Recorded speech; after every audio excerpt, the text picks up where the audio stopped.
तो friends, welcome back to positive approach. This is Nitesh Bhardwaj. कैसे हो आप? आई होप आप सब बहुत अच्छे होंगे। आज का जो हमारा टॉपिक है वैदिक टाइम। जैसा कि आपको पता है, कल से हम हिस्ट्री पढ़ रहे हैं, तो आज का जो हमारा टॉपिक है वैदिक टाइम। आइए तो बिना वक्त गवाए वीडियो को शुरू करते हैं। जो वैदिक पीरियड है, इसे दो भागों में बांटा गया है। पहला जो पीरियड है वो है ऋग्वैदिक पीरियड, जो कि 1500 बीसी से 1000 बीसी तक का है, और दूसरा है हमारा पोस्ट वैदिक पीरियड, जो 1000 बीसी से 600 बीसी तक है। जो आर्यन थे रिजाइडेड इन पंजाब और अफगानिस्तान। जो आर्यन थे वो शुरू में जो है पंजाब और अफगानिस्तान में आकर बसे थे, लेकिन जो मैक्स मुलर थे वो सोचते थे कि जो आर्यन का ओरिजिनल प्लेस है वो कहाँ पर है, वो है मिडल एशिया पर। और सिविलाइजेशन मेड बाय आर्यन, जो सिविलाइजेशन जो है आर्यन के द्वारा बनाई गई थी, उसे कहते थे वैदिक सिविलाइजेशन। और आर्यन की जो प्रमुख लैंग्वेज है वो कौन सी लैंग्वेज है? यह है संस्कृत लैंग्वेज। आइए तो वन बाय वन पढ़ते हैं कि ऋग्वैदिक पीरियड क्या था। ऋग्वैदिक जो पीरियड था वो था 1500 बीसी से लेकर 1000 बीसी तक का जो पीरियड को है ऋग्वैदिक पीरियड कहा जाता है। और जो ऋग्वेद में जो है बहुत सारी चीजें हैं जो फाउंड की गई थी अवेस्ता में। और यह अवेस्ता क्या है? अवेस्ता जो है ओल्डेस्ट बुक है ईरानी लैंग्वेज की। और जो सत्यमेव जयते है, ये कहां से लिया गया था? यह लिया गया था मुंडुक उपनिषद से। और अस्तोमा ज्योतिर्गम्य कहां से लिया गया है? यह लिया गया है ऋग्वेद से। और Soma was the main drink of Aryan. जो आर्यन थे, इनका जो प्रमुख जो ड्रिंक था वो था सोम। और सोम जो है मदिरा होती है, वाइन होती है।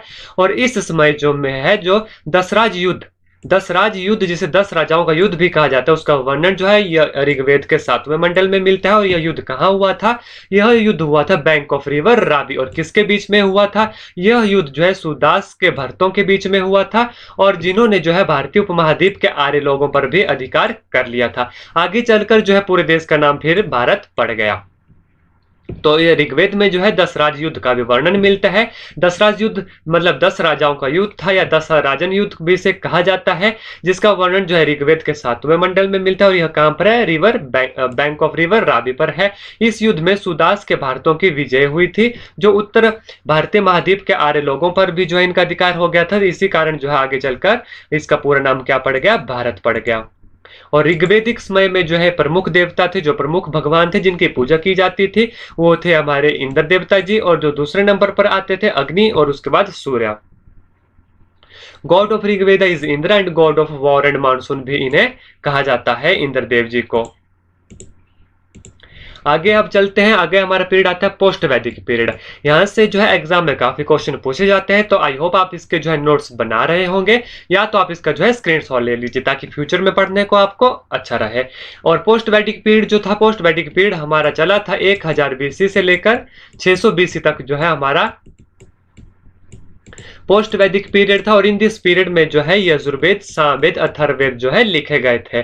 और इसका जो हमारा पहले वैदिक पीरियड था उसमें जो है ऋग्वेद लिखा गया था, और पोस्ट वैदिक पीरियड में जो है यजुर्वेद, सामवेद, अथर्ववेद लिखे गए थे। अभी आगे जो हम यजुर्वेद, सामवेद और अथर्ववेद को भी डिटेल में पढ़ेंगे। वैदिक ग्रंथों में आए निष्क और शतमान का प्रयोग जो है वैदिक काल में, पोस्ट वैदिक काल में जो है सिक्कों के रूप में किया जाता था। किसका? निष्क और शतमान का जो है वैदिक ग्रंथों में इनका वर्णन है, निष्क और शतमान का, जिनका उपयोग जो है सिक्कों के रूप में किया जाता है।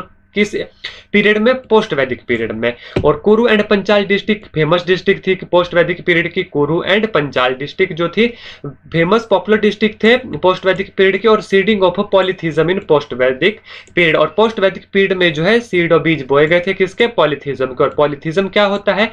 पॉलीथिज्म का मतलब होता है कि जैसे एक से ज्यादा भगवान की पूजा करना। आइए आगे चलते हैं। अब हम कुछ कुरु डायनेस्टी ऑफ हस्तिनापुर के बारे में जानते हैं। तो यह जो था कुरु डायनेस्टी थी जो थी, यह किंग शांतनु के द्वारा शुरू की गई थी, जिसकी दो वाइफ थी। पहली वाइफ थी गंगा माता और दूसरी थी सत्यवती। गंगा माता जी के जो पुत्र थे वो पुत्र थे भीष्म पितामह थे। और जो दूसरी इनकी वाइफ थी सत्यवती, उनके जो दो पुत्र थे चित्रांगद और दूसरे था विचित्र वीरा।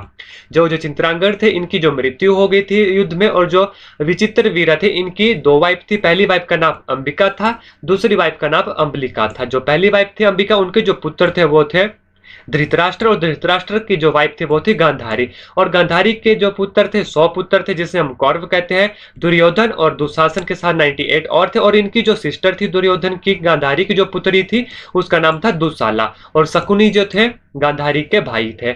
और जब जो उनकी दूसरी वाइफ थी अंबलिका, उनके जो पुत्र थे वो थे पांडु और पांडु की भी दो वाइफ थी, एक वाइफ थी कुंती और दूसरी थी माद्री। जो कुंती के पुत्र थे वो थे युधिष्ठिर, भीम और अर्जुन, और जो दूसरी वाइफ माद्री थी उनके पुत्र थे नकुल और सहदेव। और जो उनकी पहली वाइफ थी कुंती, उनके जो पुत्र थे वो थे सूत पुत्र कर्ण। आई होप आपको इसके बारे में अच्छे से पता लग गया होगा। आइए आगे चलते हैं, अब हम ऋग्वेद के बारे में पढ़ते हैं। ऋग्वेद जो है सबसे पुराना वेद है और सबसे बड़ा वेद है। इसमें जो 10 मंडल है, जिसमें 1028 श्लोक है और 10,552 क्या है मंत्र है। और गायत्री मंत्र भी जो है ऋग्वेद में से ही लिया गया है। और गायत्री मंत्र किसे समर्पित है? गायत्री मंत्र जो है सूर्य भगवान जी को समर्पित है। आइए आगे चलते हैं। आगे जो हमारे वेद है वो है यजुर्वेद, सामवेद और अथर्ववेद। इनसे भी जो है एग्जाम में अमूमन क्वेश्चन पूछा जाता है। यजुर्वेद, यह जो वेद है, it is the main book of कर्मकांड की जो है यह मेन बुक है और इसे दो भागों में बांटा गया है, कृष्णा यजुर्वेदा और दूसरा है शुक्ला यजुर्वेदा। और सामवेद को जो है, सामवेद में जो है गानों का वर्णन किया गया है और सामवेद को जो है फादर ऑफ इंडियन म्यूजिक भी जो है कहा जाता है। अथर्ववेद, जो अथर्व होता है, अथर्व का मतलब होता है होली मैजिक, और किसने लिखा था? यह ऋषि अथर्व ने लिखा था और इसमें जो है मैजिक के बारे में बताया गया है। आई होप मेरे द्वारा दी गई जानकारी आपको अच्छी लगी होगी। इसी तरह की और वीडियो के लिए मेरे चैनल पॉजिटिव अप्रोच को सब्सक्राइब करना ना भूलें। धन्यवाद। जय हिंद, जय भारत।